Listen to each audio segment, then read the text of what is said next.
Hello, welcome to PlayStation Access. My name is Nathan and I'm here with Dave. Hello. Dave, you and I went to E3 this year. Yes. One of the games that we saw Not to show off. was Greedfall.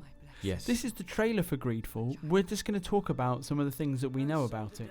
Wait, it's a game made by Spiders? It is a game made by Spiders, who are, if you know, they've been making RPGs, kind of, I would say, not to be rude, but like lower budget, right? I think it's important to have the right kind of expectation when going into a game like this. Greedfall is a game I'm interested in, partly because the style is so interesting and arresting.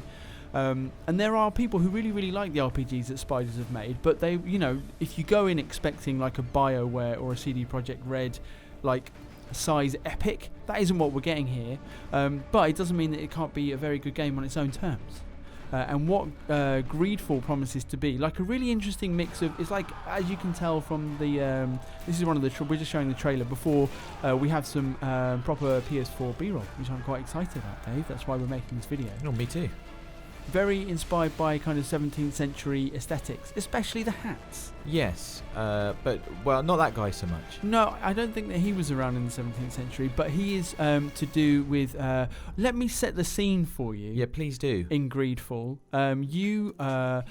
It's kind of a colonial... I mean, there's been back and forth about whether it's inspired by colonialism, but like obviously the 17th century had lots of colonialism in it, or the 18th century, and it is about discovering a new island. So the old continent, there are various factions at play, and there is an illness on that continent. But then there is a new island that's discovered, and that's where the action takes place.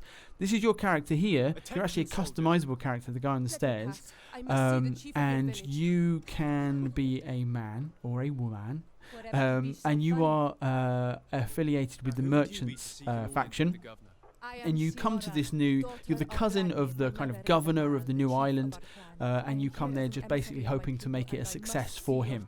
And this is one of the native people, Siora, who's kind of like, he kind of refers to her in this scene as kind of like a princess, but she's kind of the daughter of the chief of these native people, and you know they're developing this relationship in terms of she wants their help because there are people who are disrupting kind of her tribe, and you are going to form relationships with various factions. This is just a little bit of footage explaining. I mean, looking at this skill tree makes me want to take notes and makes me feel anxious. That's extensive, isn't it? That's an extensive skill tree. Yeah, and this is kind of just some footage which is showing the kind of customization that you can do like after your main character creation, you know, in terms of like outfits and weapons and how you're going to be able to customize your look. I'm going to keep that hat on. That's all I know. Yeah, for sure. What's going on with our character's kind of beard? He's got like is it a scar?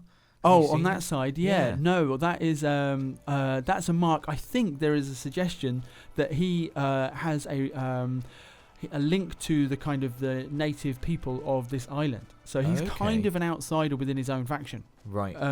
Which I like. And the game is, you know, talking about what kind of games Spiders make. There is action. We're going to see some combat. So it is an action RPG, but it's a game primarily about kind of reputation and diplomacy. And you're going to be able to have a companion from each of those factions, and you're going to have a relationship with them, which is kind of going to be, you know, it's going to be your way into that faction, whether they like you or not. Like I said, reputation is important. And, you know, in the kind of the style of maybe like a Fallout, which I think Spiders have cited as an influence, not just new Fallout, but kind of old Fallouts as well. The idea is that you will learn about this world and discover bits about the factions, and then you will make decisions on who you'd like to be allied with and not allied with, depending on their kind of philosophy. Okay. Which I like. Yeah, definitely. That's very, very interesting. And, you know, diplomacy being a key part has intrigued me. Yeah, I know, yeah. And I think that... I mean, one of the other things about the game is that the idea is that, you know, no kind of RPG fetch quests. There's not going to be like, you know, go and collect 5 apples for us. Big fan of that. Or anything, yeah. So the idea is that it's all kind of story and character driven, and that the game has, they're calling it like nodal narrative, I think is the term that they use, but the idea being that... there are this complicated kind of branching of possibilities depending on the choices that you make with the various factions. Right, got you. We are seeing a tree come out the ground to grab that bald man. I'm glad you mentioned that because I was I was going to mention it myself. Yeah, so there's obviously magic in this world. I don't know a ton about it. What I do know is that the native people of this island have a magic based on nature. Right. Probably remember that being spoken about. What we haven't seen yet, and I don't know if it's just kind of background or whether we're actually going to get to see it in the game, but this is a bit about kind of diplomacy. Look, you saw that you were using your charisma talent there to, which opened up another option. If you like, there are other ways around problems. You can also kind of try to bribe or.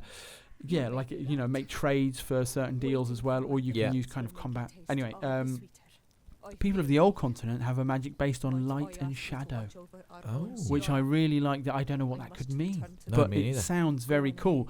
Related to light and shadow, Dave. A throwaway fact from me, but the game has a day and night cycle. That's good, and everybody likes the day and night cycle. Exactly. I thought, in what world would I not mention that? I mean, day and night cycle, hats, and magic based on trees. Yeah. I'm basically in at this point. What we're going to see now at the end is kind of a very final large boss. I don't know if it's a boss actually. Well, I guess it's got its own health bar at the top of the screen. So canonically in video games, that means it's a boss. And I've got to say, I was like I said. Expectations were set to, very much let's see what this is going to provide. But in terms of like the smoothness of the action, if the kind of RPG experience is really deep as well, this kind of looks, I think it's fair to say, better than I was kind of anticipating, because we saw it at E3 the year before as well. Yeah. Didn't actually see any gameplay. Greedfall is on my radar, and I hope now it's on yours as well. Do like this video if you enjoyed it. Let us know in the comments what you think about Spider's latest RPG. Stay tuned to Access. We've got loads more coming up.